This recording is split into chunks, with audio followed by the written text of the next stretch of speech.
Em 2022, as famílias portuguesas acrescentaram mais um furo face ao ano anterior, ao já muito esburacado cinto que as vem sufocando. Por ocasião do Dia Mundial dos Direitos do Consumidor, que se assinala a 15 de março, o Pode Pensar, o podcast da DEC Proteste, promove uma discussão sobre as conclusões do inquérito às condições de vida dos portugueses, conduzido pela Defesa do Consumidor. Em 5 anos, este é o primeiro ano em que a alimentação surge como a despesa que mais dificuldade os portugueses sentem em pagar. Quase 6 em cada 10 dizem não conseguir pagar produtos de primeira necessidade, como peixe e carne, devido à subida dos preços. E mais de metade garante ser difícil suportar despesas como mercearia, como massa e arroz. Estamos a falar do mais básico que há, bens de primeira e da maior necessidade. O martelo da inflação bate com mais força, sabemos bem, na frágil carapaça das famílias mais carenciadas. Como sair desta cruel espiral do custo de vida, sobretudo quando perguntamos como chegámos aqui? E a resposta parece ser, como cantava o saudoso Zé Mário Branco, que a culpa é de todos e a culpa é de ninguém. Eu sou o Aurélio Gomes e hoje, numa edição do Pode Pensar gravada também em vídeo, que vai ficar disponível no YouTube, tenho o prazer de conversar com João Duque, professor catedrático de Finanças e presidente do Instituto Superior de Economia e Gestão da Universidade de Lisboa, o ISEG. Bem-vindo. Também Pedro Pimentel, à minha direita, é diretor-geral da Centro Marca, Associação Portuguesa de Empresas de Produtos de Marca. E ainda, à minha frente, Vítor Machado, é responsável técnico da área de produtos e serviços da DEC Proteste. Bem-vindos aos três. Vítor, eu começo já por si fazendo-lhe esta pergunta. Se há 5 anos... Bem, e vale a pena lembrar que há 5 anos que a DEC Proteste começou a fazer este retrato das condições de vida dos portugueses, o barómetro da DEC Proteste. E pela primeira vez o essencial do essencial, a alimentação, surge como uma despesa mais difícil de enfrentar pelos consumidores. Se há um ano, era isso que eu lhe estava a perguntar, algum oráculo lhe tivesse dito, embora se houvessem alertas na altura, e também é certo que o Vítor Machado trabalha há muitos anos na defesa do consumidor, mas se algum oráculo lhe tivesse dito que no espaço de um ano iria pagar mais 76% pelo arroz carolino ou 73% pela polpa de tomate, o que é que teria dito nessa altura? Queria comer menos arroz, seguramente, mas... E menos tomate, e menos polpa.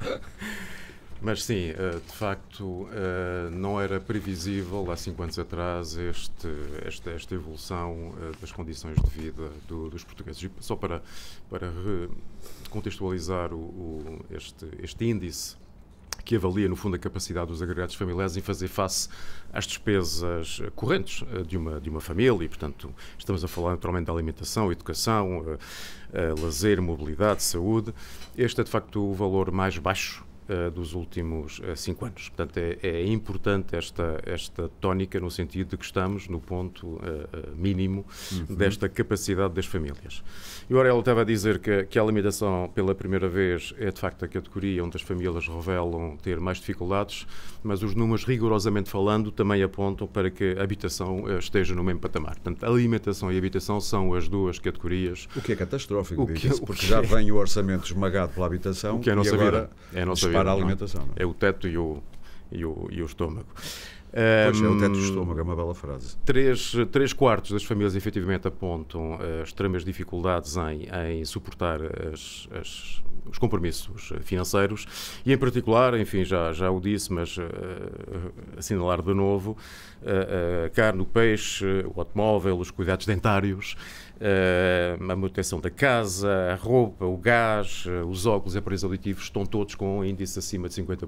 Portanto, as famílias estão, de facto, a passar um mau momento. Isto de uma forma genérica. Sim, sim. Só para completar ainda uma visão mais transversal, só dizer que, apesar de tudo, ainda assim, esta realidade não é idêntica em todas as regiões do país, só para dar aqui uma nota que o Alentejo e os Açores são as mais afetadas nesta impossibilidade ou desta maior dificuldade em enfrentar estas não tanto porque as condições financeiras mudem especialmente ali, mas porque as populações já são mais carenciadas à partida. E menos rendimentos. Menos rendimentos, ponto final. E é essa a grande causa para que se explique isso. Eu, de qualquer modo, fazia uma súmula só, mais uma vez, vez dos resultados globais deste quinto barómetro, é o quinto, salvo erro, não é? Da DEC Proteste. Em 2022, como dizia, habitação, alimentação e mobilidade foram as despesas que mais pesaram nas carteiras das famílias. Quase 60% das famílias dizem não conseguir pagar produtos de primeira necessidade, como peixe e carne. Habitação, 54% e 53%, habitação, e depois fala-se de água, gás, eletricidade, são as despesas mais difíceis de pagar, e também a mobilidade, como dizia, com as despesas do automóvel, os seguros, a manutenção do veículo. Exatamente.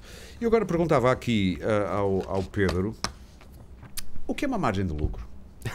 Para quem nos está a ouvir e que de repente houve muito esta discussão neste momento, porque se está a tentar perceber se há aqui especulação, provavelmente, especialmente no que toca à alimentação. Vamos primeiro começar pelo básico. O que é uma margem de lucro?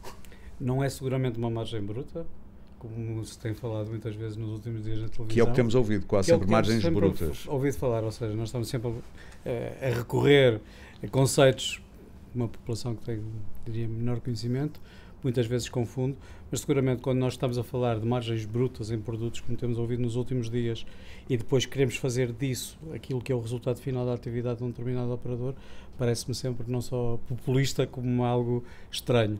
É óbvio que quem está nas fases anteriores da cadeia de abastecimento, por exemplo, no caso da habitação, da alimentação, tem sempre esta tendência de comparar o que ganha um lado, o que ganha no outro. Sim. No fundo, é esta música do Zé Mário Branco que referia do sacudir um bocadinho a água do capote, e cada um deles dizer que há ou não maior impacto e quem é que estará ou não a ganhar no meio disto tudo. Há duas verdades que eu acho que não são contrastáveis. A primeira, que há efetivamente inflação, e a inflação, diria que do ponto de vista produtivo, é bastante mais ampla até do que aquela que afeta o consumidor em termos finais. Por isso, na verdade... Afeta mais quem produz? É isso que está a dizer? Durante o ano 2022, na generalidade dos elos, seja a produção primária, seja a transformação, seja o próprio retalhista, de alguma forma, estamos a falar de elos onde os custos incorporados foram superiores àquilo que foi a rentabilidade obtida nas vendas. Por isso, basicamente, todas as empresas tiveram aquilo que nós dizemos na linha de cima, resultados mais elevados, na linha de baixo, seguramente, resultados mais curtos. Porquê? Por uma razão simples. Usando uma imagem, se calhar, mais fácil de entender, isto é um pouco como um cobertor. Tapando a cabeça, nós destapamos os pés em inverso. Se qualquer empresa no ano passado, e mesmo durante este ano, estivesse a incorporar totalmente nos seus preços aquilo que são os acréscimos de custos, o consumidor não teria dinheiro para pagar. E a questão é tão simples quanto esta. Nós temos de ter aqui um equilíbrio entre aquilo que são os agravamentos e que não podem ser não repassados, porque senão é a sobrevivência que está em causa. É difícil não atirar com o argumento, então de onde é que vêm lucros, historicamente, o crescimento dos lucros de grandes distribuidores, como a Sonae e Jónio Martins, acima de 30%, é uma coisa que não se via, não sei há quantos anos. Numa altura os lucros da grande distribuição não são 30%, nem próximo disso. O aumento parece-me que sim. O aumento provavelmente serão, se estivermos a comparar em termos daquilo que são as evoluções. Pelo menos eram os números que foram fornecidos, mas sim. Mas numa altura em que o consumidor provavelmente está a retrair na sua compra, porque tem que contar os tostões. Como é que se explica então um aumento tão grande do lucro? Eu diria que há duas razões, uma matemática pura, e é mais fácil de dizer é que 20% de 10 é sempre menos que 20% de 20%. Por isso, quer dizer, se as vendas aumentam, proporcionalmente os lucros poderiam aumentar na mesma escala. Mas não estamos a falar de valores brutos. Não estamos a falar de valores brutos. Estamos a falar... Então, 200 e tal, já não me lembro do número exato, mas 200 e tal milhões que o Grupo Sonae teve, representam um aumento de 30% em relação ao ano passado, acho eu. É um número não tenho o número de cabeça, não parece que a evolução tenha sido essa. Mas pronto, mas de qualquer forma estamos a falar sempre que há uma evolução que resulta da matemática pura e vem desse lado. Diria que da parte dos operadores, e se virmos os resultados operacionais relativamente às vendas, e ainda ontem saiu um artigo bastante interessante sobre isso no ECO, onde se faziam essas comparações, e esse artigo mostrava que os resultados não estão a evoluir da mesma forma. Isto é, nós podemos estar a falar de resultados mais elevados, não me parece que estejamos a falar de lucros excessivos neste sentido. Quando falamos do modelo de negócio da distribuição moderna em Portugal, e nós representamos aqui os fornecedores da distribuição moderna, não os retalhistas, e como tal, inclusive somos, digamos, o outro lado da moeda, eu diria que há uma noção que o consumidor deverá ter, é que a rentabilidade de um distribuidor não se constrói na cebola, nem no ovo, nem no leite, nem nas lâminas de barbear. Constrói-se num cabaz de produtos. E essa rentabilidade é construída com margens que são mais elevadas de uns lados, menos elevadas de outros. O que é certo é que os cabazes, quer os organizados pela DEC Proteste, quer os organizados pela ASAI, todos demonstram. Sim, estamos a falar essencialmente taxas de produtos brutas. Sim, estamos a falar muito de produtos que são na base de produtos frescos, e A questão prática... Mas é transversal. Não é transversal a todos os produtos que são vendidos. Todos os cabazes estão para aí 30%, 40% mais caros. Não é 20%, transversal, 30%. o que eu quero dizer é que não é transversal a todos os produtos que são vendidos. Sim. O que nós temos são dois efeitos que se diria que são efeitos conjugados. Um primeiro efeito, que é um efeito claríssimo, e lembro-se, para quem esteja mais desmemoriado, que há 6 meses atrás nem isso era notícia em capa de jornal, a possibilidade de haver desabastecimento do mercado, não havia produtos para abastecer o mercado, e como tal estamos a falar de anos de escassez elevada em termos de produtos agrícolas, por exemplo, matérias-primas, e como tal isso tem um impacto em termos de custo. Um segundo é que o efeito da inflação que nós estamos a sentir não é um efeito nacional, é um efeito que eu diria que vem genérico, que é sentido na maior parte dos países do mundo. O problema que nós estamos a enfrentar, e por exemplo a atuação do governo português nesta altura, tem sido até muito referenciado porque não seguir atuações como o governo francês, o governo espanhol, não outros fizeram governos. até agora praticamente nada. Mas diria que se este problema foi atacado em países como Espanha, ou como França, ou como a Grécia, como a Alemanha, Sim. é porque o problema não é um problema luso-português, é claramente um problema internacional. E é um problema internacional porque o efeito que nós sentimos aqui em Portugal pode eventualmente ser ampliado num outro ponto por uma questão de excentricidade geográfica, não mais do que isso, mas seguramente é um problema que está a sentir-se em toda a Europa e é um problema que afeta essencialmente o alimentar. Muito bem.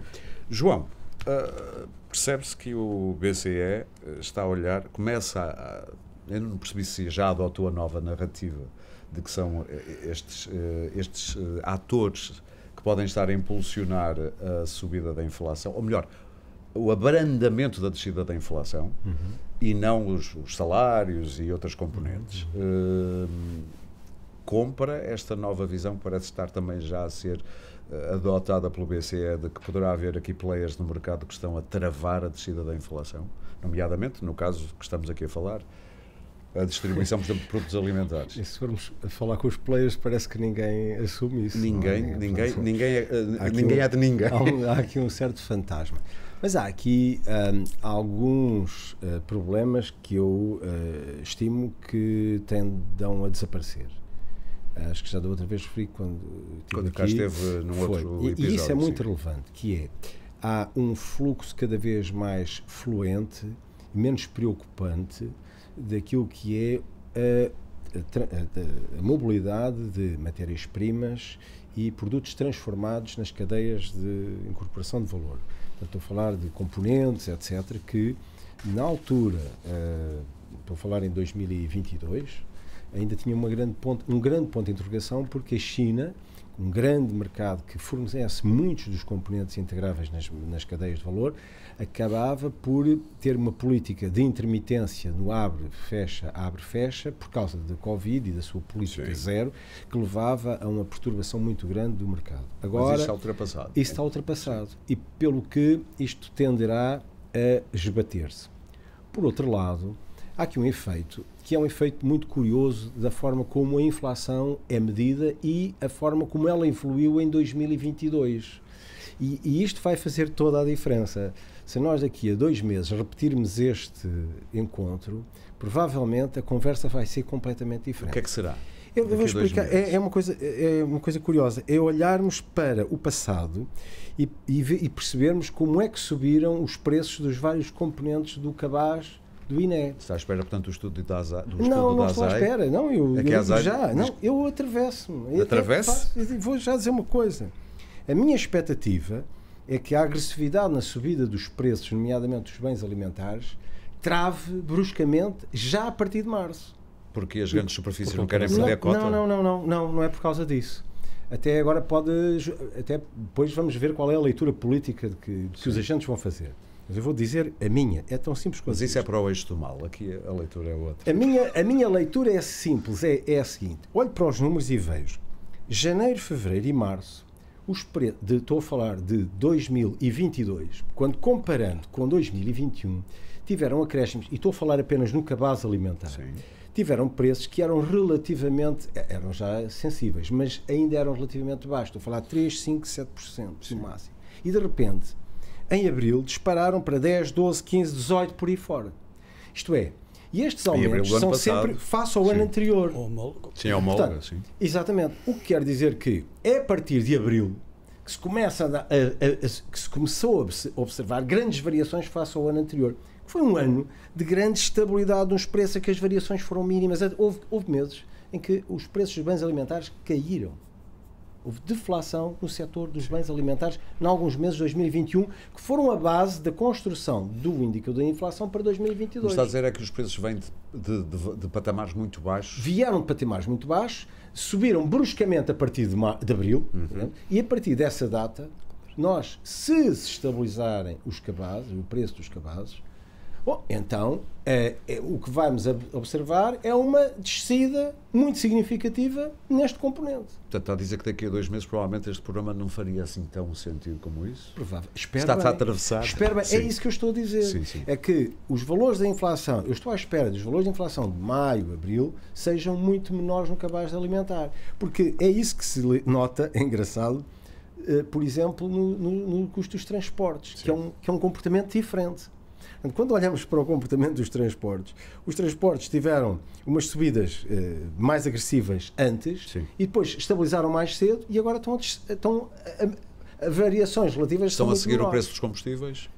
Deve ser. Exatamente. Portanto, é assim, se travarem os preços, se estabilizarem os preços, bom, à medida que o tempo passa, começamos a comparar preços que são mais atuais com preços mais atuais, pelo que as variações são menores. Mas eu tenho uma expectativa boa. Mas voltando à pergunta inicial, mas concorda que aquilo que pode estar a travar também um bocadinho a descida mais acentuada? Esperava-se que, por esta altura, dado o aumento dos juros das taxas diretoras do BCE, que tivessem um impacto mais forte na descida da inflação. E ela está a descer muito, nas décimas, dos 8,3 para os 8,2, ou por aí. Mas concorda, o próprio Banco Central Europeu já começa a comprar a ideia de que haverá aqui players a... Não parece estar a concordar muito com isso. Eu não concordo muito com isso, porque eu vejo que os preços na Europa são preços de uma economia que não é fechada, pelo contrário, é muito aberta. E, portanto, não vale a pena imaginar que eu tomo medidas de política monetária no espaço da União Europeia e resolvo o problema da inflação. Não. Uma parte da inflação era importada, vinha por parte da energia. Nós tivemos um problema energético colossal na Europa neste inverno. Portanto, isto tinha que resultar num aumentos de preços em setores que é evidente que haviam refletido esses aumentos de custos, nomeadamente gás, aquecimento, energia, etc., que tinham que ter resultados aí. O setor do transporte, já agora, Vítor, veio dizer que o aumento dos combustíveis e dos fatores de produção não explica a subida que eles próprios veem nos produtos de alimentação. Como é que vê esta... Sim, não parece que a componente dos transportes seja a componente que mais influencia o nível final. Qual é então a sua explicação? Marco, deixa-me só voltar atrás, porque há pouco houve aí uma introdução interessante que acho que não ficou bem claro. Os lucros da grande distribuição aumentou 30%. Foi assim um número... Mas é verdade, não inventei nada. Sim, mas vou só complementar aqui a resposta do Pedro com a minha visão. Para já são em termos nominais. Portanto, grosso modo, se 20% for a taxa de inflação, digamos, da maioria dos bens vendidos por essas unidades... Que, deixe-me lembrar, é muito acima da inflação genérica de 8 ou 7,9%. Se os bens alimentares tiverem 20%, se for um aumento em termos nominais, temos ali 10% em termos reais. E depois uma outra nota, no fundo, o que é a inflação? O que é que resulta da inflação? E podemos ter duas visões que eu acho que elas não são mutuamente exclusivas e devem ser casadas. A primeira é a repercussão dos custos. Portanto, compro mais caro, tenho que vender mais caro. E, portanto, a inflação é uma repercussão natural. Mas, e também fazendo aqui uma retrospectiva para o passado, a verdade é que também não há inflação se não houver procura. E, portanto, gostamos muito de falar em mercados, em lei da oferta e da procura. A verdade é que, pós-pandemia, os portugueses desataram a consumir e a criar um aquecimento na procura. Houve gula de procura. Sim. Que, sejamos claros, em economias de mercado, os agentes reagem naturalmente subindo de preços. Portanto, eu diria que há aqui um misto de custos, aumento de custos e também a boleia daquilo que é a regra base numa economia de mercado, que é a regra Portanto, no fundo, o que está a oferta e da dizer é que há procura. uma confluência de vários fatores, de todas as áreas, que levam a Portanto, isto. não Esta é- ideia de que hoje temos esta narrativa, vê-se muito isso nas televisões, a distribuição para ser o grande papão, não concorda com isso? Isto distribui-se por várias... A questão é que depois sobra a difícil questão de saber se, respondendo ao aumento da procura, se esse aumento do preço é um aumento excessivo face àquilo que seria. Com os dados que tem? Em economia de mercado nada é excessivo. Eu ia fazer essa pergunta mais cedo ou mais tarde. Mas eu continuo. Eu sei que isto vai trazer aqui uma longa conversa. É verdade que também há excessos e aí devem intervir mecanismos e instituições para corrigir e compensar. Mas se tudo funcionar bem, não há excessos. São ciclos que se ajustam entre a oferta e a procura. Portanto, essa história do lucro ilegítimo ou dos lucros caídos do céu é uma Eu ia uma perguntar isso, narrativa... onde é que fica a fronteira entre um Não há. lucro dito normal, moral, quase, que depois vem a conversão, e eu percebo que seja, porque são sempre normalmente aqueles que menos podem que mais sentem os efeitos, mas eu percebo isso. Mas onde é que fica a fronteira? 15% é um bom lucro, e porquê é que 16 já é um lucro, ou 17 já é um lucro especulativo? Onde é que isto não está? Não está, nem pode estar. E retomando um bocadinho a Mas ideia eu acho que as pessoas que estão a ser... João... Deixa-me só dizer isto. Eu acho que as pessoas, quando veem alguns telejornais, estão a ser induzidas em erro de que as autoridades estão à procura de um lucro que está legalmente definido como um lucro ilegal. Não está, não é? Como Mas sabe, percebe isso? desde há muitas décadas. Isso não existe. Isso não existe, não.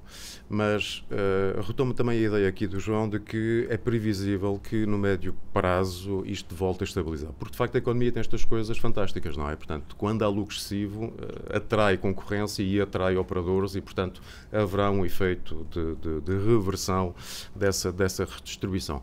Portanto, é também bom situar este problema no tempo. Saímos de uma crise pandémica, saímos com pessoas em 2021, enfim, com uma alta apetência para a compra, houve efetivamente também custos nas matérias-primas envolvidas e, portanto, estamos, no fundo, na rotunda daquilo que poderá ser uma nova evolução absolutamente essencial para voltamos a alguma normalidade. Deixe-me só citar, ao bocado falei dos 15%, é o número que a ASAI tirou para definir esteve quase que fixado, esteve fixado legalmente no passado. Teve, sim, mas continua a ser, lá está. Agora há uma nova definição ou não? Não, vai continuar a ser repare, essa? é 15%, enfim, vinha nessa famosa lei das margens, mas, sei lá, no setor regulado da energia anda à volta dos 5%, 6%, e, portanto, vamos lá ver, também difere em função dos fatores, não, eu acho que é impossível estar a pensar que se pode fixar para tudo e para todos uma mesma taxa. Cada área é uma área. O Pedro seria favorável à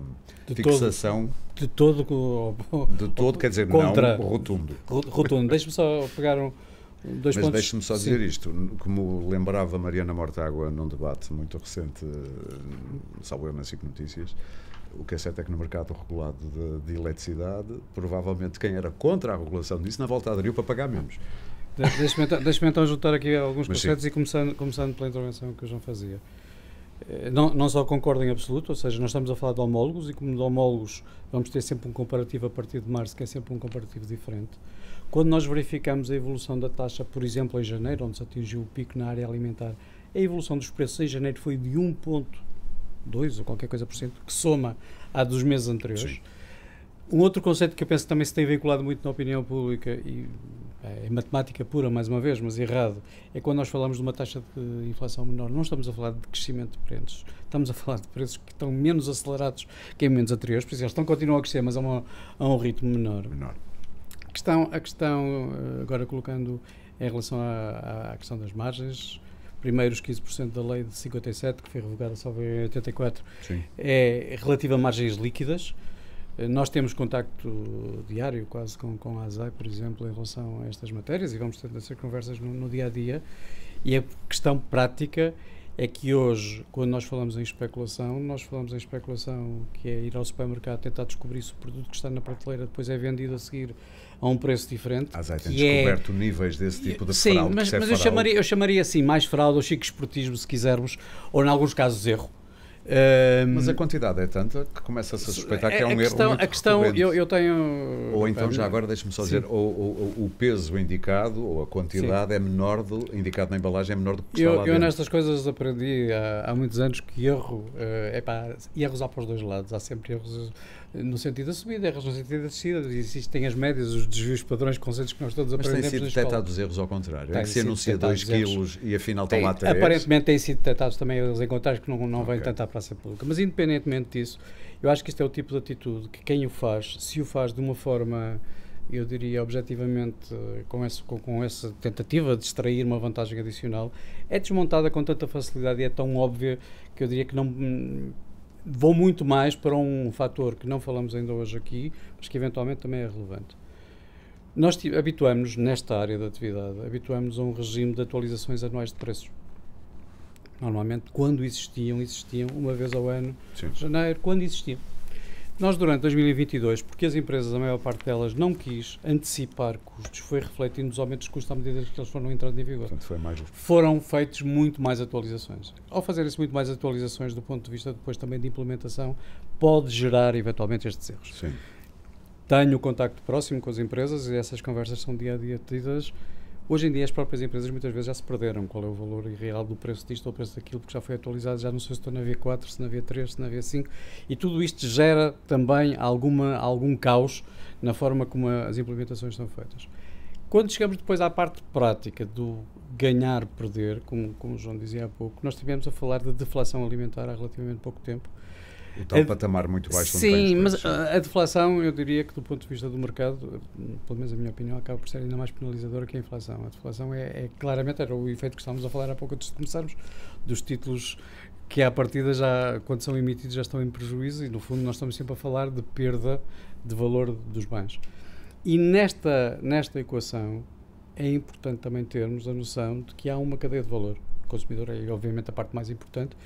E a inflação ataca o consumidor e ataca o seu poder de compra, mas o seu poder de compra também é atacado porque não há uma reflexão em termos de salários daquilo que foi a evolução dos preços. Sim, claro. E eu ia falar disso. Essa é a segunda questão básica que nós hoje atiramos. Isso não explica parte da subida da inflação, porque os salários eu vou-lhe dar três números, eu vou-lhe dar três privado. números simples, mas que acho que ajudam a perceber o que é que está efetivamente a acontecer. Retirando a espuma da inflação, no nosso mercado, as quebras de vendas em volume, ou seja, aquilo que efetivamente se entregou ao consumidor, de setembro para cá, baixaram 8%. Isto num mercado absolutamente maduro, num mercado que não tem variações que não seja de 1% para cima. Desculpe-me, então, este desabafo. Há aqui um valor que continua a fazer, para mim, um grande mistério. Se vende menos, como acabou de dizer, onde é que vêm estes lucros da distribuição? Seguramente terá que convidar o meu colega Gonçalo Rubens Xavier para se sentar aqui nesta cadeira. Não vos causa nenhum tipo de... Há muitas explicações possíveis. Ah, é? E há uma outra que ainda não chegámos, mas deixa-me só terminar. Sim, termine e depois nós fizemos, e há um segundo exercício, que já agora aproveito, que acho que nesta casa que deve ser feito ainda com mais cuidado, que é, nós há um ano atrás, no universo dos supermercados, nós vendíamos aquilo que nós chamamos marcas próprias, as chamadas marcas brancas, como as pessoas conhecem, representavam 30 e poucos por cento, 32, 33% das vendas totais. Curiosamente, estão a aproximar-se em termos de preço das marcas. Não estão. Olha que eu tenho esse dado. Não estão então, a ultrapassar, estão a aproximar-se. Seguramente, tenham também sempre a noção que 10% num produto parte de uma base 5 e 10% de uma base 10, mesmo que elas se aproximem ou tenham percentagens de evolução equivalente em termos de preço absoluto, elas mantêm-se. Mas o que acontece é que estas marcas hoje representavam 32, 33% marcas brancas das vendas totais e em janeiro deste ano chegaram aos 46% do valor vendido, 60% do volume total. A equação de rentabilidade dos retalhistas é feita por aquilo que se obtém nos produtos e se obtém nos outros, ou seja, nas marcas e nas marcas próprias. Quando se vende muitas marcas próprias, a rentabilidade é muito mais baixa, o que significa que mesmo que havendo encarecimentos num ou noutro produto, seguramente depois o resultado final das cadeias não tem exatamente a mesma proporção. Por isso, às vezes, quando nós estamos a apostar sempre no cavalo da marca própria como a melhor opção para as pessoas, esquecemos, como é que as salsichas se fazem, como é que estes preços são construídos, 2, o efeito que isto tem no próprio cabaz dos consumidores. João, porque para consumir umas coisas deixam de consumir outras. Claro. João, faz-lhe, ou como é que encara, melhor ainda, o facto da ASAI ir agora descobrir, ao fim de tanto tempo, até porque nós já vimos que os preços vêm aumentando relativamente paulatina, mas seguramente há um ano para cá, pelo menos. Só agora é que se lembraram de ver como é que estão feitas as cadeias de valor e onde é que está, quem é que está aqui, porque são estudar, é o que dizem, não é? Eu não quero estar a brincar com o trabalho da ASAI, longe de mim, não é isso. Mas parece assim um bocadinho, tipo, lembraram-se agora? Isto não é o trabalho normal de uma... Não, eu acho que aqui há uma encomenda que eu acho que é política, perguntar, mas afinal, porquê é que isto acontece? Bom, Estás a dizer, encomenda do governo? Sim, eu suponho que sim. Porque enquanto diz isto não está com os focos virados para si. E porque, entretanto, as pessoas estão aflitas, as pessoas não têm poder aquisitivo para comprar as coisas e voltam-se para os políticos, não é? Os políticos têm a sensação de que saem à rua e têm que enfrentar as câmaras e dar uma resposta às pessoas. O ideal era ter o resultado do estudo. É aquilo que se faz normalmente. Não há nenhum académico, por exemplo, e todos os académicos fazem estudos, que no dia que vão começar a fazer um estudo, venha para a rua dizer eu vou anunciar um grande estudo que vou fazer. Não. Anuncia-se o quê? Eu tenho o resultado do estudo e vou divulgar o resultado do estudo. Isso é que tem interesse de divulgar. Os políticos têm dois tempos. Às vezes só um, que é anunciam que vão fazer e depois esquecem-se que disseram anunciar. Aqui, muito provavelmente... Os jornalistas, às vezes, ao fim de uma semana, também já não se chamam de voltar a perguntar. Bom, depende. Aqui eu admito que o ministro tenha tido a preocupação de dizer, mas afinal isto acontece porquê? Isto indigna, se fala de margens elevadas, eu tenho que tomar uma atitude e vou anunciar... Falar do Ministro da Economia. Sim, claro. O Ministro da Tutela, que está preocupado com... e que também tutela, de alguma maneira, a economia e as relações comerciais e do comércio, né? As margens de comércio. Portanto, eu tenho que dar uma resposta perante os portugueses. E qual é a resposta que eu tenho neste momento? A única resposta que eu tenho é, eu vou mandar fazer um estudo. Pronto. Pelo menos as pessoas percebem que eu estou preocupado e encomendei qualquer coisa. E, portanto, eu acho que aparece aí. A DECO, não sei qual é a sua estrutura, se tem um departamento de estudos, se faz regularmente ou não. Se faz... A DECO ou a ASAI? Desculpa, estava a ler. Estamos na DECO. Não, a DECO faz. Aliás, eu estava agora aqui a tentar perceber... A ASAI devia ter um departamento. Deve ter, não sei se tem, se não tem, mas se tiver, está a fazer regularmente os seus trabalhos, às vezes faz sobre encomenda. Muitas áreas de investigação faz sobre encomenda, da preocupação. Mas isto não devia ser um trabalho em contínuo. O Governo anunciou também agora... Quer dizer, não era preocupação. Como não era preocupação, não se fazia. Portanto, mas diria eu que a prevenção na fiscalização é capaz de não ser um mau caminho, não é? Sim, mas fiscalizando preventivamente para que os players saibam que estão sob o olhar, na volta escusa, às vezes, e poderá evitar, imagino eu, alguns comportamentos. Mas até aqui, aparentemente, funcionava bem a mão invisível. A mão invisível no mercado, sim. E, portanto, isto é, os agentes em concorrência... Quando os preços estavam muito baixos e havia deflação, como dizia, isso é claro. Até agora funcionava bem. Ninguém se preocupou em saber quem é que está a ganhar mais, quem é que está a perder mais. Não é? Quando os preços caíam, aqui em 2022... Para o marxista é assim, um rico que esteja a ganhar menos não é um grande problema. Mas uma pessoa pobre que esteja quase com a corda apertada é um problema. O setor da distribuição é um setor, não é de gente rica. Há dois ricos, chamamos assim, não é? As grandes cadeias, depois há uns assim mais remediados e tal, mas depois havia mais antigamente, mas há ainda uns pequeninos, não é?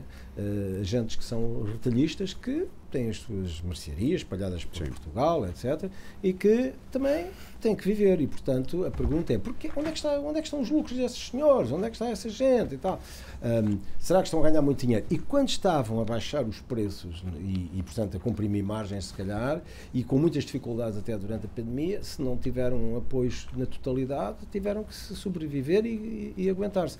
Portanto, quando as coisas estão a correr bem, e era mais ou menos o caso, não havia preocupação, o Governo não mandava a ASAI fazer estes estudos. Do seu ponto de vista, de estudioso destas coisas também, nós temos visto alguns governos europeus tomarem medidas, nomeadamente franceses, que chegam à agrema com algumas superfícies durante 3 meses. Certo. Vamos lá vender os produtos ao mínimo preço possível. Os espanhóis optaram por baixar o IVA de alguns preços. Parece ter resultados, mas há quem diga também que aquilo foi absorvido, não foi refletido muito no preço ao consumidor. A Grécia também optou pelo congelamento de preços.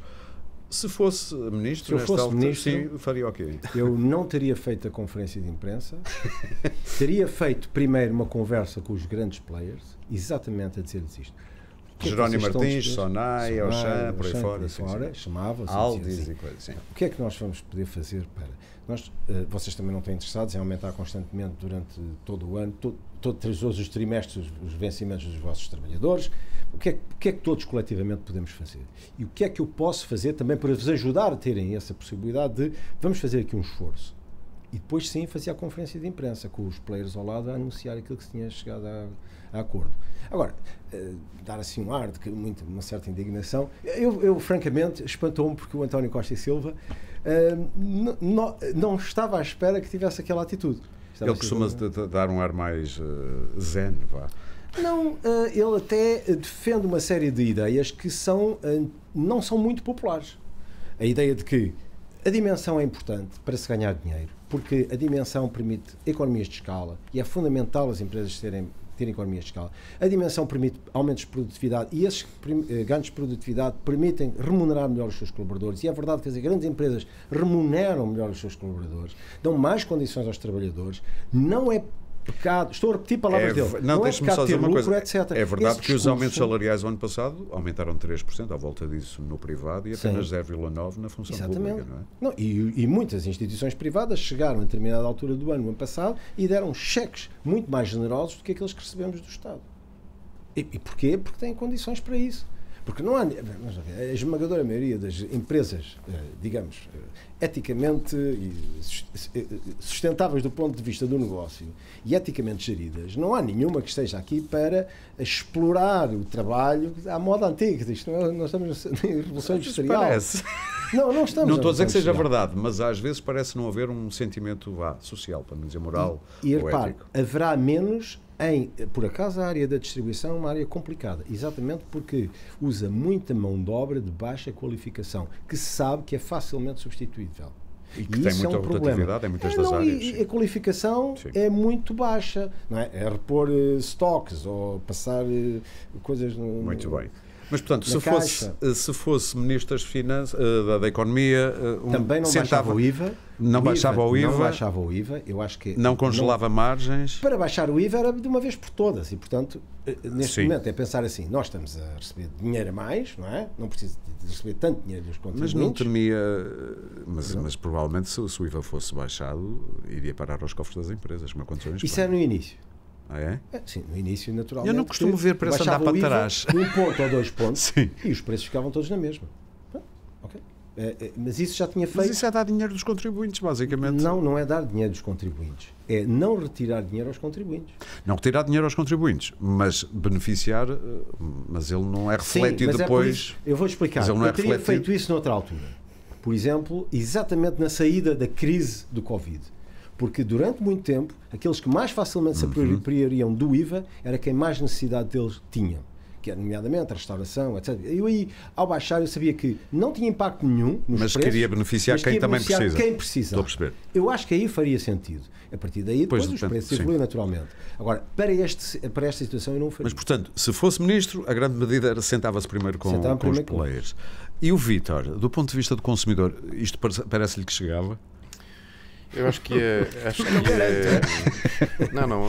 enfim, não sei se vou surpreender, mas sim, é o caminho. Acho que eu consegui surpreender. Sim.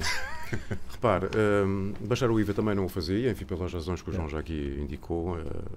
É de facto entregar, é perda de receita fiscal direta e para os bolsos das empresas. E vai para os bolsos. A não ser que depois viesse através de alguma prestação. Aqui o Pedro respirou fundo.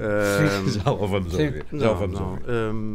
Temos de ser racionais nestas coisas, não vale a pena estar aqui com dogmas. Portanto, não, IVA não. E também concordo, não iria anunciar que fazia ou escrevia um livro, um relatório, isso é básico. Relativamente à ASAI, uma pequena história, a ASAI, coitadinha, está pressionada por todo lado, mas sabem bem a quantidade de recursos que aquela instituição tem e a quantidade de setores, aquilo não é viável. Sejamos claros, foram claramente pressionados, houve uma resposta e houve necessidade de apontar, enfim, algum bode expiatório e lá foram as grandes superfícies. A propósito, não sei se recordam, mas entretanto O nosso governo também decidiu taxar o setor da grande distribuição e de energia com uma contribuição extraordinária. Sim. Portanto, o que também a montante já teria levantado alguma preocupação. Portanto, quando é para cobrar impostos, vamos embora, é fácil. Quando se trata de acompanhar e fiscalizar, a coisa é mais lenta.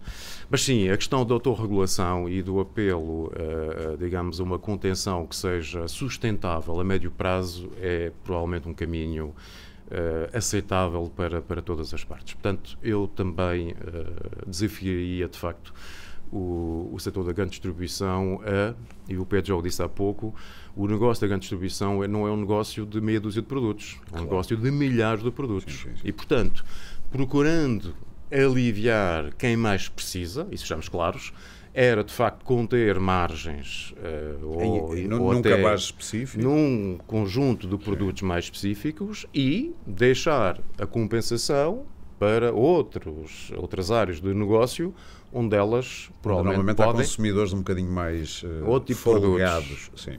E mantendo, digamos, um negócio equilibrado para a grande distribuição, mas contribuindo, de facto, para que não haja esta quebra do consumo em termos reais dos bens alimentares. Quer dizer, que isto... Mas com consumidores que tiveram aumentos, se forem da função pública, de 0,9. Se forem, estamos a falar e agora no privado, em média. Agora, alguns tiveram menos, outros mais, mas à volta de 3%.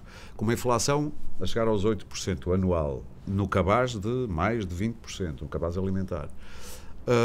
Estes preços já não voltarão para trás. Portanto, isto são, se há pessoas, peço desculpa pela expressão, com a corda ao pescoço, como é que entidades e como é que podem aliviar? Isto é com medidas como o Governo tem feito pontuais, um cheque X e depois desaparece. Ou há aqui coisas mais estruturais que, do vosso ponto de vista, o consumidor precisa? Tem que haver coisas mais estruturais. Eu diria que este agreement, agora a palavra em francês está-me a escapar. Agreement. Entendement. Sim, uma entente. Este agreement é, no fundo, também para dar... Vamos lá ver, a economia também funciona muito em termos de expectativas, em termos de confiança e em termos de portanto, é importante que os consumidores também, enfim, todos os agentes percebam que estamos todos unidos e estamos todos empenhados em que a solução melhore. Agora, uma medida que sirva para todos nunca vai existir e há sempre uns que precisam mais do que outros. Sim. A melhor medida para ajudar quem mais precisa, não tenho dúvidas, não é através do controle de preços, é através da injeção direta de transferências para quem precisa. Portanto, não há outra forma mais eficaz. Mas de modo estrutural? Estrutural, claro, não pode ser um cheque de 100 euros em outubro. É óbvio que em novembro já estou a perguntar quando é que vem o próximo. Portanto, tem que se rever, de facto, a questão, e sabem, que tão bem como eu, que as prestações sociais são uma das formas de aliviar o nível de pobreza das famílias em Portugal. E, portanto, há que olhar um bocadinho para isto, se a questão dos salários não for resolvida de outra forma. Nós daqui a pouco já vamos também pedir ao Vítor para nos dar algumas dicas de como às vezes poupar uns cêntimos aqui ou de sacolar. Só queria voltar à questão das marcas próprias versus marcas fabricantes. Não sei se numa próxima... Aproveite já que está porque só para o Pedro... Pois o Pedro contestou o dado de que os preços das marcas brancas estão aproximados. E seguramente terá também as suas fontes, mas enfim, nós acompanhamos muito perto e de uma forma muito escrutinada, mas só para... E isto vai ser na próxima proteste do mês de abril, enfim, só aqui a título de spoiler. Sim. Escolhemos 30 produtos de marca de fabricante e de marca própria, ou marca de distribuição, equivalentes, quantidade, formato, etc. Para a linguagem de quem nos está a ver, provavelmente é marca e marca branca. Essa é a comparação, não é? Sim, mas com as mesmas quantidades, o mesmo formato, que não se compara uma garrafa de vidro com outra embalagem. O mais idêntico possível, mas quantidades, pesos... 30 de um lado, 30 do outro. E conseguimos construir este cabaz. E, enfim, agora tenho que olhar aqui para os números, porque eles são um bocado complicados de memorizar. A marca fabricante, desde o durante o ano 2022, aumentou, 13%. É médio, sim. A marca de próprio aumentou 32%. Portanto, há uma aproximação dos níveis médios dos preços das marcas de distribuição, em particular a partir do segundo semestre de 2022 para as marcas de fabricantes. Porque o preço já era muito mais baixo, pode ser assim. O preço e continua mais baixo, mas aquela poupança que era o refúgio de muitos consumidores, em alguns casos, os 30%, está a ser ligeiramente comida, digamos, por uma apropriação das marcas da distribuição. Sim. Sejamos claros, isto aqui só para e dou-lhe aqui um exemplo, sei lá, a polpa de tomate, gosto sempre de dar aqui uns exemplos. A 1 de janeiro o preço médio era de 84 cêntimos, a 31 de dezembro 1,28€, marca de fabricante. Marca de distribuição era 50 cêntimos a 1 de janeiro e 1€ a 31 de 12. Portanto, há aqui claramente 50% de aumento, houve um aproveitamento, e aqui não tenho outra forma de o dizer, por parte, de facto, dessa ideia de que as marcas próprias são marcas e são mais em conta, já não são tão mais em conta. Pois. Eu já vou deixar, eu só gostava de assinalar uma coisa que é curiosa nestes últimos dias, ver gente da academia, economistas, de repente estamos todos a falar de cebolas, de polpa de tomate, costumamos falar de assuntos muito elevados. Tenho aqui 63, se quiser. Sim, sim. O Pedro quer responder imediatamente ao Vítor. E se calhar, começando pela questão, até que já falado antes, da questão do IVA. A ideia da absorção do IVA tem duas leituras. Uma ideia é que o preço, apesar de tudo, não baixou. A outra ideia é que o preço poderia ter aumentado mais se não fosse a redução do IVA. Isso são questões que têm que ser vistas. Por isso, quando nós dizemos que não tem impacto e que vai diretamente aos bolsos depende daquela que seria a evolução normal do preço. No fundo, que isso evitou que o preço subisse, no caso espanhol, e há um jornal em Portugal que se encarregou de fazer capas durante semanas seguidas de quais eram as vantagens de ir à Espanha fazer compras, dizia exatamente isso, no fundo, que os preços eram mais baratos e por muito que a evolução tivesse sido comido, entre aspas, aquilo que foi a redução do IVA, ainda assim comeu. E enquanto aqui teve um aumento de 10, ali teve um aumento de 5. É tão simples quanto isto. Primeira questão.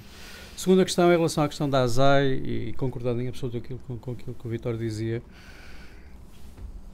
a ASAI é uma entidade, é um saco sem fundo. Não é? Qualquer lei que sai neste país atribui responsabilidades à ASAI em termos de cumprimento da lei e, simultaneamente, não atribui os meios para fazer esse mesmo cumprimento. Os meios mantêm-se os mesmos. E a ASAI é uma entidade de fiscalização, não é uma entidade de monitorização.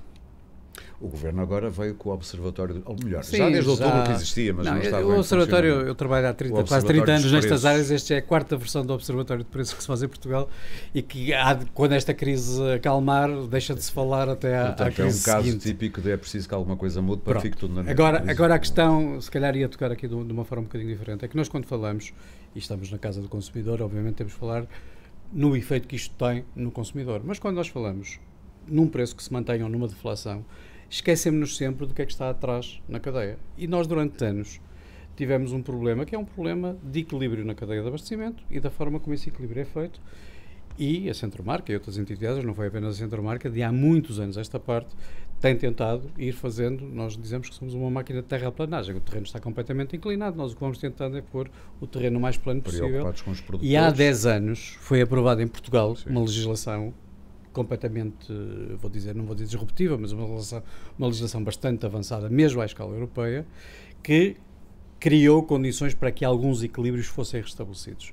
Só que esses equilíbrios carecem da sua implementação prática. Está a falar com uma certa preocupação pelos produtores, quer era mais esmagado. Ou seja, estamos a falar de legislações B2B, ou seja, de legislações entre cadeias não diretamente ao consumidor. Era a Parca, não era? Sim, na Parca, que vai reunir na próxima semana, foi uma das medidas que o Sr. Ministro anunciou, mas nós temos duas legislações, uma de práticas comerciais desleais, que são relativamente ao consumidor, e uma de práticas comerciais abusivas, que tem a ver com a parte da cadeia de abastecimento. Exato. E nesta última, de há muito, a questão da monitorização, a questão da necessidade, porque a monitorização tem dois efeitos, tem o efeito do conhecimento e tem o efeito da dissuasão. Sim. A monitorização faz com que, a partir do momento em que alguém anda no terreno, e nós usamos sempre a imagem do carro da Brigada de Trânsito, qualquer pessoa que faz Porto-Lisboa, como nós fazemos muitas vezes, sabe que uma viagem Porto-Lisboa demora X tempo a fazer. Se nós vimos dois carros da Brigada de Trânsito entre Porto e Lisboa, demoramos mais meia hora. Sim. Porque abrandamos, vamos até... E é exatamente este efeito que as autoridades podem ter e devem ter. Mas que não têm desempenhado, diga-se. Que não têm desempenhado, que eu diria por três ordens de razões. Primeira razão, porque não tem meios humanos para fazer. Segunda razão, porque ao contrário daquilo que as pessoas imaginarão, nós não estamos a avaliar preço ao produtor e preço ao consumidor, estamos a avaliar uma cadeia de transmissão de custos. Já agora, que é complexa. Isso que a ASAI está a analisar neste momento, é essa cadeia. Estará a analisar, sendo que o que está em causa, basicamente, é a forma como os preços de venda são as cedências entre os diferentes elos e a maneira como é que isto é construído. Pronto, seguramente não é hoje o dia nem a hora, mas Sim. todo este movimento é um movimento muito complexo, que não é feito em base de contratualizações anuais hipercomplexas e que trazem com que muitas vezes um preço faturado de um bem, no final o produtor receba 70% desse preço, ou 65% desse preço. Pronto, a questão passa muito por aqui. Nós, durante anos, batalhamos pela existência de eu não vou chamar uma entidade reguladora, mas a existência de um provedor regulador na área do alimentar, na área do grande consumo. E, logicamente, que isso são matérias que vão sendo ultrapassadas pelo tempo. O Observatório do Preço não serve Não, não é isso, porque um observatório observa. E mais nada. Um observatório tem esse poder, apenas e só. E aqui a questão prática, só tocando a última nota, naquilo que o Ministro da Economia anunciou, eu concordo em absoluto com o que o João dizia, o modelo francês de fazer a sua conferência de imprensa com as pessoas atrás parece muito mais adequada. Chamava só a atenção, porque aí o consumidor é que vai ser penalizado, é quando nós escolhemos um cabaz de X produtos para ser o cabaz representativo daquilo que vai ser controlado em termos de valor, tenham sempre a noção de que a rentabilidade extravasa depois para outros lados.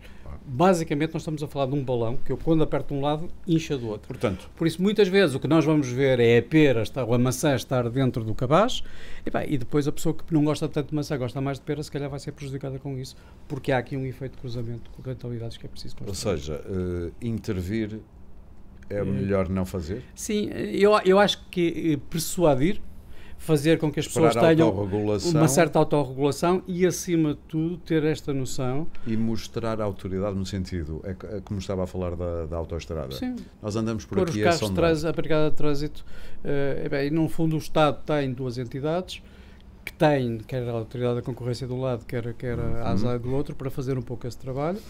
Muitas vezes vemos as coisas serem levadas para estes casos, não é? Quer dizer, hoje vamos todos correr atrás da margem da cebola, como se a margem da cebola fosse o problema nacional. Mas o arroz a 2 euros vai continuar, não é? Isso já não anda para trás. Não faço ideia, mas estimo que não. E houve aqui um fator importante que ainda não falámos. Houve aqui, em Portugal e nos produtos alimentares, um fator que eu acho que é relevante, apesar de não ser agricultor, sou sensível. Houve uma enorme seca durante um período muito prolongado de tempo. Que só agora que abrandou este ano. Sim. Pode ser uma das justificações lá para a polpa de tomate, não sei. E outra questão que foi a guerra na Ucrânia e a perturbação que essa guerra trouxe, que era o fornecimento de cereais, que era a produção dos adubos. Sim. E, portanto, mas isso há já uns meses que está abrandado, mas não é? É como o preço dos combustíveis. Pronto, mas isso teve impacto em determinada altura do ano e lá está. É porque a forma como os preços evoluíram em cada uma dos silos que compõem o cabaz ao longo do ano vão depois permitir ver as reações que estamos a ter. E é muito curioso se olharmos, por exemplo, para qual é a evolução do preço dos transportes, o custo dos transportes, que é o silo, que é um determinado silo, que é o 7, e qual foi a evolução nos últimos 12 meses. Dados do INE de fevereiro. Aumento de 2,58%. Porquê? Porque em fevereiro do ano anterior, face ao seu homólogo, a variação já tinha sido bastante diferente. E, portanto, tinha sido em fevereiro 8,5%, em março 11%. Portanto, isto é, os silos que mais anteciparam subidas muito agressivas dos preços, na prática estão agora a beneficiar dessas subidas porque, não tendo descido, a sua manutenção vem baixar muito significativamente a evolução dos preços. É por isso que eu digo, nos próximos 2 meses a minha expectativa é que, não havendo alguma coisa que venha perturbar particularmente o setor alimentar, como os ventos da banca, como se fala agora, banca, ou o que for, se por acaso se mantiver mais ou menos aquilo que estamos a viver, e se houver uma certa acalmia por essa via, nós vamos observar uma baixa muito significativa. Baixa ou abrandamento? Não, subida. A baixa da inflação, o que significa que os preços vão abrandar a sua subida, ao ano anterior vão cada vez variar menos, mas não quer dizer que os preços desçam. Antes de irmos ao Vítor, com dicas para poupar, muito práticas para o nosso auditório, Eu queria voltar só àquela. Não lhe faz nenhuma confusão o tal aumento dos lucros da distribuição? Porque continua a ser aqui um número que causa algum ruído. Eu ouço todos, percebo os argumentos todos e pergunto-me de onde é que vem um aumento de 30% nos lucros da distribuição? Talvez É fácil explicar? Não, talvez que os lucros não fossem muito elevados antes. Ok. Ou seja, mais uma vez partir de um... É porque nós tivemos um ano excepcional Sim. de crescimento do PIB português. Por acaso em não termos parece reais. ser... Eu lembro-me de, no tempo da pandemia, se ter dito que os bens alimentares tinham aumentado o seu consumo, ou seja, a sua venda, Mas não o preço. Não, vamos lá ver. Pois, eu confesso que agora não tenho aqui dados, não me lembro. Sim. É possível, os portugueses, eu não sei como é que se comemos mais ou menos. Comeu-se muito na pandemia. As pessoas queixaram-se que engordaram mais, mas se calhar porque tinham menos atividade. Claro. Não sei se porque comiam e também mais. havia muito tempo livre. Mas, Sim. por exemplo, na comida fora, não é? Também é um componente muito... Sim. O canal Eureka foi um canal muito penalizado, que também se diga de passagem que é muito usado por não residentes. E os não residentes são também um fator importante na formação do preço. Os não residentes têm uma participação também significativa, não é só na restauração. Também vão ao supermercado, os não residentes. Okay? E compram proporcionalmente mais que aquilo que é o número de pessoas. Ou seja, nós temos neste momento em permanência em Portugal o equivalente a 2,1% da nossa população em turistas, mas que representa qualquer coisa como 6 a 7% do consumo. Tem um poder de compra maior e porque fazem um ato de compra, ou seja, mais uma como vez, nós fazemos quando vamos a qualquer lugar no estrangeiro. São os estrangeiros, sim. especialmente turistas, que mas só completar um aspecto e depois vamos ouvir o Vítor, muito curtinho. O ano passado, quando nós estávamos, por exemplo, no pico das cotações de combustíveis, eletricidade, gás, etc., muitas empresas na altura, para conterem esse aumento, fizeram contratos com períodos mais alargados, em cotações aqui, para evitar subir até lá acima, e que hoje estão agarradas a essas cotações, inclusive até junho, julho do ano que vem, ou deste ano. O que significa que este efeito, que é um efeito que nós sentimos nas cotações internacionais, que é um efeito que nós vemos nas estatísticas, não chegaram à estrutura de custos ainda das empresas.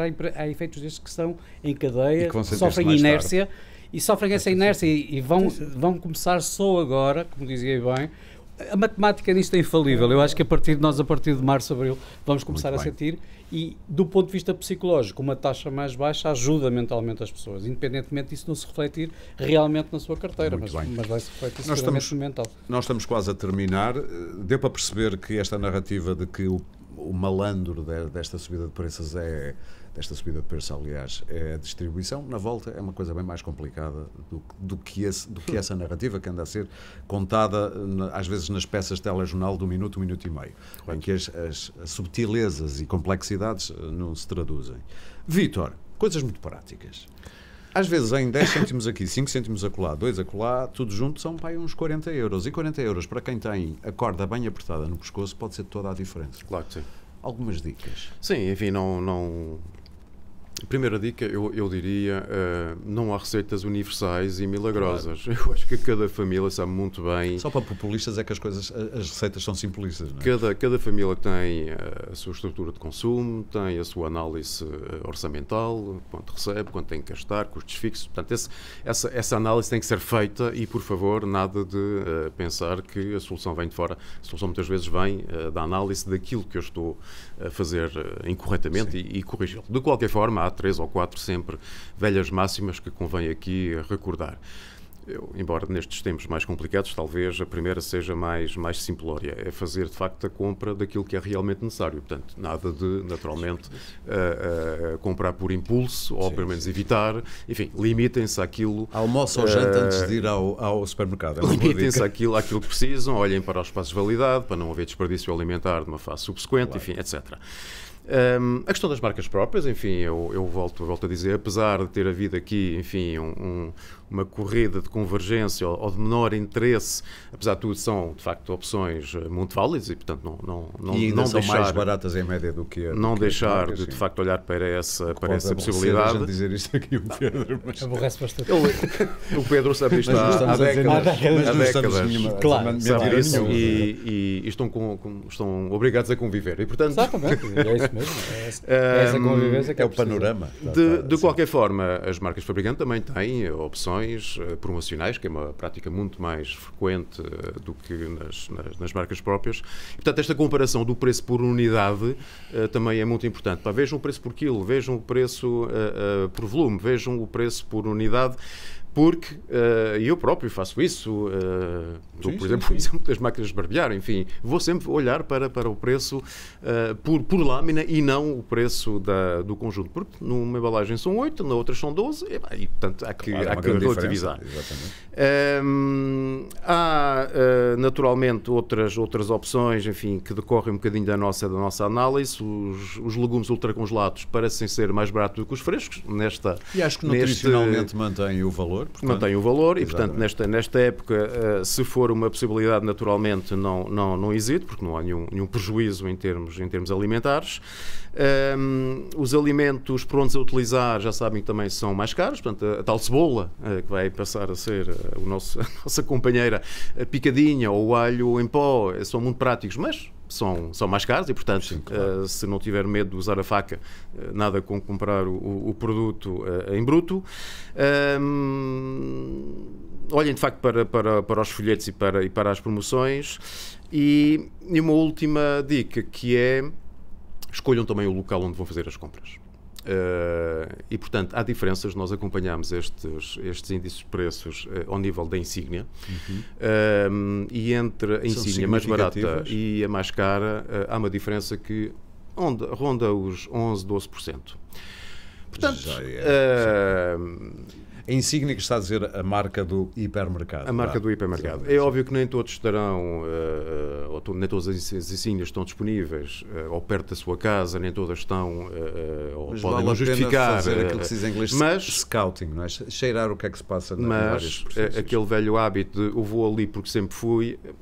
Enfim, há que em períodos naturalmente de maior contenção, de facto olhar para a competição que existe, apesar de tudo na grande distribuição, e, porque não, em alguns locais de comércio local também podem fazer bons negócios. Dadas as dicas, dou 30 segundos, se quiserem utilizá-los, quer ao Pedro, quer ao João. Alguma coisa que ou gostassem que eu tivesse perguntado e não perguntei, ou queriam ter dito e não conseguiram dizer? Eu tenho uma... Diga! Que eu ouvi do o Pedro vai pensando. Que é em benefício das empresas de distribuição.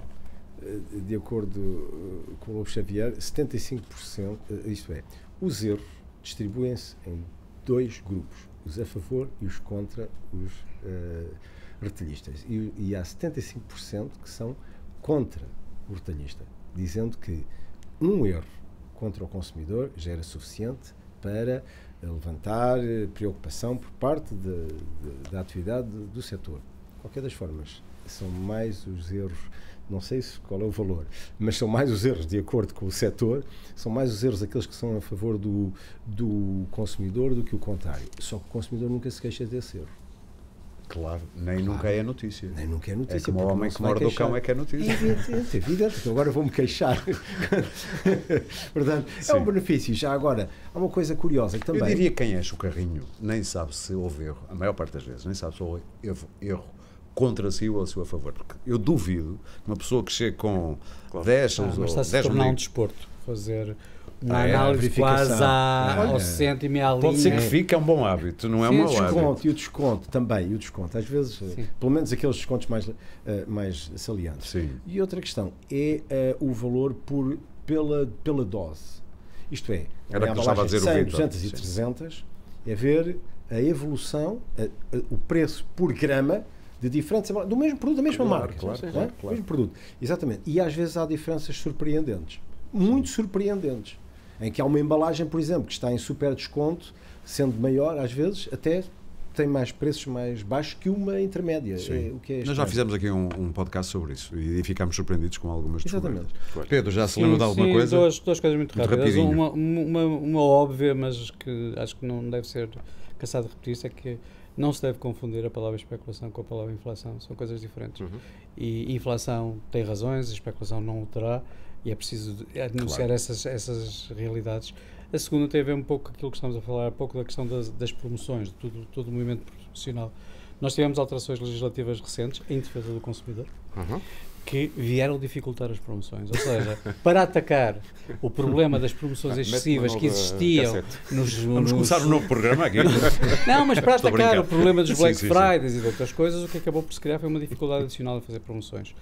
Uma não promoção é a inflação, porque hoje em dia, quem chega ao fim do dia, quando chega ao carrinho, se as promoções são menores, a pessoa leva menos, paga mais por aquilo que comprou. O preço pode ser exatamente o mesmo. Que há menos promoções a baixarem os preços, sim. A questão é, muitas vezes, lá está, é o princípio, aquilo que dizemos, não há receitas universais, quer-se atacar um problema, mas acaba por fazer um tiro de metralhadora, e ao fazer-se o tiro de metralhadora também se acerta de vez em quando na ave errada. Não podemos ter promocita aguda. Eu deixava uma última nota, e não é para nós, mas mais para enfim, os nossos governantes. Um bocadinho esta ideia que eu gostei de, eu não anuncio um estudo, anuncio resultados, mas e juntar a isto o sentimento de urgência. A própria já disse que ia fazer um estudo, mas é só para o verão e, portanto, contando que... Porque isto das cadeias é muito complicado perceber, eu até imagino que seja. Férias e imprevistos, portanto, lá para setembro, outubro, teremos um primeiro relatório. Mas, entretanto, como dizia João Duque, lá para abril vamos ter boas notícias. Já não é um problema. Se as expectativas forem exatamente assim, chegamos ao fim do ano com a inflação à volta dos 3%. Cá estaremos. Esperemos, porque o Orçamento de Estado assim... Mas o arroz vai continuar pelo menos a 2 euros. Mas faz falta, de facto, aqui também alguma proximidade dos nossos governantes relativamente àquilo que verdadeiramente, de facto, afeta e causa moça nas famílias portuguesas. Eu diria que foi pela primeira vez desde a Troika, o consumo real de bens alimentares desceu. Okay. Atenção, esta é uma realidade. Portanto, por mais conversa que a gente possa ter aqui, a verdade é que as pessoas... E é a qualidade de vida falaste das pessoas num cinto com um furo suplementar ou... Mas não tão apertado como no tempo da Troika. E, portanto, acho que falta aqui algum sentimento de urgência e de importância para as questões básicas das famílias portuguesas. Muito bem. Queria então agradecer aos três pela importante reflexão que nos deram a oportunidade de fazer em conjunto e obrigado também a quem nos ouviu e viu. E se procura boias de salvação para sair desta crise, e o mais certo é que procure, a DECO Proteste preparou um autêntico kit de sobrevivência à inflação em deco.proteste.pt/poupar-crise. Aqui garanto encontrar informação preciosa para tentar minimizar o impacto da subida de preços, como por exemplo os avisados conselhos da DECO Proteste para poupar especificamente num cabaz de 16 alimentos essenciais ou descobrir qual o supermercado online mais barato e muito mais. De resto, subscreva e siga este podcast em Spotify, Apple Podcasts, Google Podcasts, SoundCloud ou qualquer plataforma de podcast que utilize no seu telemóvel ou computador. E claro, também em deco.proteste.pt. Pode ouvi-lo e, neste caso, vê-lo também no YouTube. Este episódio teve, como sempre, coordenação editorial de Maria João Morim e produção de Sandra Borges. O som é da Índigo, com sonoplastia de Guilherme Lopes, e a imagem e edição é da Mastershot. O Pode Pensar da DECO Proteste regressa em breve com mais ideias para consumir.